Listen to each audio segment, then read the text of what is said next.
Nesse vídeo, falaremos sobre o efeito Hall e veremos como utilizá-lo para calcular o número de portadores N em um semicondutor. O efeito Hall é basicamente a produção de uma diferença de potencial em um condutor ou um semicondutor quando ele é submetido a um campo magnético que atravessa perpendicularmente a direção da corrente elétrica que nele flui. Porém, quando o campo magnético é aplicado perpendicularmente ao fluxo de corrente, os elétrons tendem a juntar-se em um lado do condutor, ou seja, ao acúmulo de cargas elétricas negativas de um lado, o que gera uma diferença de potencial. Essa diferença de potencial é chamada de tensão de Hall.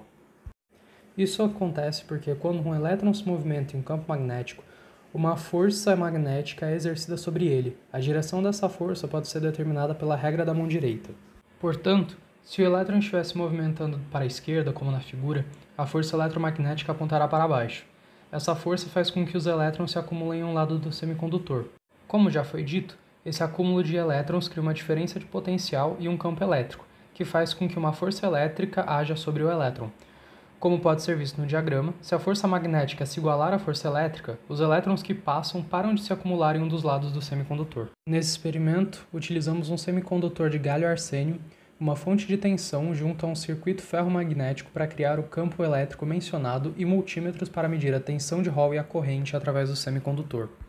O primeiro passo foi aplicar os valores de corrente que usamos durante o experimento sobre o semicondutor, para medir a tensão de offset que é gerada quando uma corrente estiver fluindo através do material e não devido ao efeito Hall. Depois disso, aplicamos as mesmas correntes do primeiro passo, porém agora em conjunto com um campo magnético perpendicular ao fluxo da corrente. A magnitude do campo magnético foi controlada pela aplicação de diferentes valores de corrente no circuito ferromagnético. Assim, com o multímetro medimos a tensão no semicondutor para as diferentes combinações de corrente através do semicondutor e o campo elétrico. Tensão essa que, subtraída da tensão de offset, resulta na tensão de Hall. Uma das aplicações do efeito Hall é o cálculo da quantidade de portadores em um semicondutor. Essa quantidade pode ser obtida através de uma expressão bem definida. A partir dos dados coletados durante o experimento, mostrados agora, foi obtido o número médio de portadores de 1,56 × 10⁻²4 portadores por metro cúbico.